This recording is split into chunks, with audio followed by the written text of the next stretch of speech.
The company handed out year-end bonuses. Even the interns got 250 grand, but I, the one who had just landed a 100 million project for the company, got docked 250 instead. I asked the manager if there had been a mistake.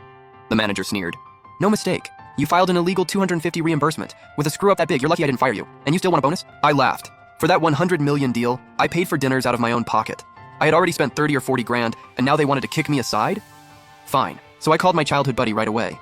Bro, don't invest in the C District project. The manager clearly still had no idea how serious this was. Right then, in the company's conference hall, all the employees were waiting eagerly. Especially when the manager announced that even the interns were getting 250 grand bonuses, the mood hit its peak. Only I sat quietly below the stage. When the manager glanced at me, a faint look of contempt and mockery flashed in his eyes. He kept handing out bonuses like a conductor. Every number he announced sent the crowd into a frenzy. Finally, the bonuses were all handed out. Over 10 million in total, but not a penny for me. Some coworkers noticed something was off and looked over at me in confusion. The manager then pulled out a penalty notice and announced that I had been fined 250. The whole room fell silent in shock. At what was supposed to be a celebration, I had become the one person singled out. I asked, Manager, was there a mistake? No mistake. You filed an illegal 250 reimbursement. With a screw-up that big, you're lucky I didn't fire you. And you still want a bonus? His voice wasn't loud, but it was full of mockery and contempt.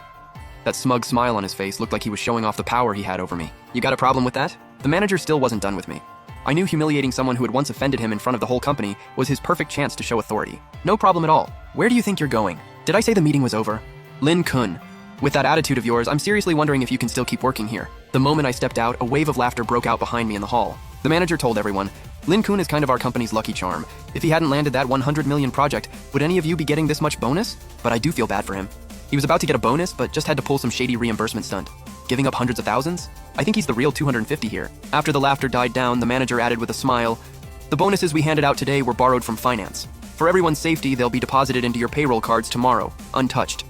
All right, meeting dismissed. After the cash was collected, the finance staff carried the 5 million in cash back stack by stack. My co-workers couldn't take their eyes off it. Only after the money was all carried away did they reluctantly return to their desks, chatting about what they'd do once the bonuses hit tomorrow.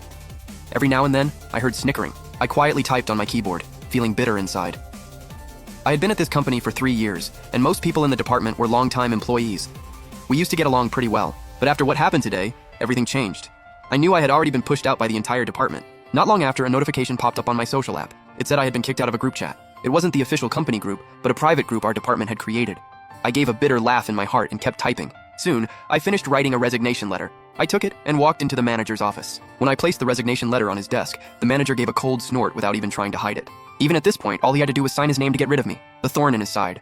But he still chose to mock and provoke me, saying lightly, honestly, you did make some small contribution to the company. Since you've chosen to resign, I won't deduct that 250 anymore. Shouldn't you be thanking me right now? Thank me for giving your 250 back. You can keep the 250 for yourself. The manager's face darkened at once. After signing his name, he threw the paper straight onto the floor and ordered, pick it up. You still have 1 month's salary unpaid. You don't want that anymore? I'll say it again. Bend down and pick up that paper. Pick it up. I gave a cold laugh, glanced at the paper on the floor, then turned and went back to my desk. My coworkers watched me return, quietly gathering together to whisper and laugh. Before long, someone from HR arrived. They asked if I had submitted a resignation letter and told me to go to the office and bring it over. Their eyes were sharp. Their tone was contemptuous, exactly like the manager. It seemed like everyone in the company now wanted a chance to push me down. I said, the manager probably doesn't want me to resign. After thinking about it, maybe I'll just keep working here. Hearing that, the manager walked out of his office with a dark expression and tossed the resignation letter, now marked with a big footprint, to HR. It's already signed. Get his paperwork done as soon as possible. Follow the company process and check everything carefully. Make sure he handed in everything he should. Don't let him secretly take company property. HR nodded and went through everything on my desk. Even my personal belongings were searched like evidence, and I was told to place each item neatly on the desk. The laughter in the office never stopped after the manager left. Those co-workers who used to be close to me even pulled out their phones and secretly recorded. I stood there completely numb with a cold smile slowly appearing on my face. Over the years, I had worked hard and consistently topped the company in project orders.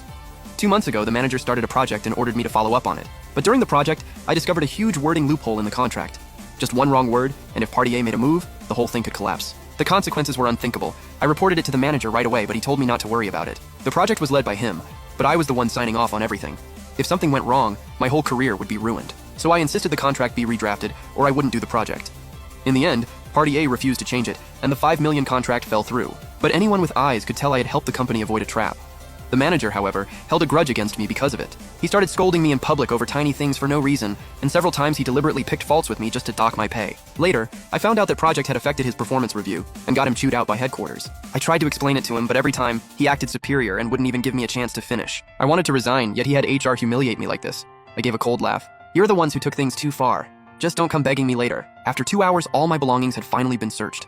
HR looked like they had just finished a very satisfying game. While signing their name on my resignation form, they even winked and smiled at my coworkers as if asking, "So, how badly did I mess with him?" Snickers rose one after another. Then HR continued, "I just checked with finance. Tomorrow morning, everyone's year-end bonus will be deposited into your payroll cards. You can all go home and enjoy the new year." When my coworkers heard that, they started chiming in. "I'm taking my girlfriend on a trip. After we get back, I might still have enough left to buy a car." Someone else immediately jumped in. "Just like the manager said, we really have to thank that 100 million project. Otherwise, who'd be putting hundreds of thousands in our pockets?" They were gloating, but I pretended not to hear and quietly packed up my things. But then, the female coworker sitting next to me, Liu Ruyan, the one I thought I was closest to, suddenly asked me out of nowhere, "Lin Kun, do you even have money to go home for New Year's? I can pay your fare."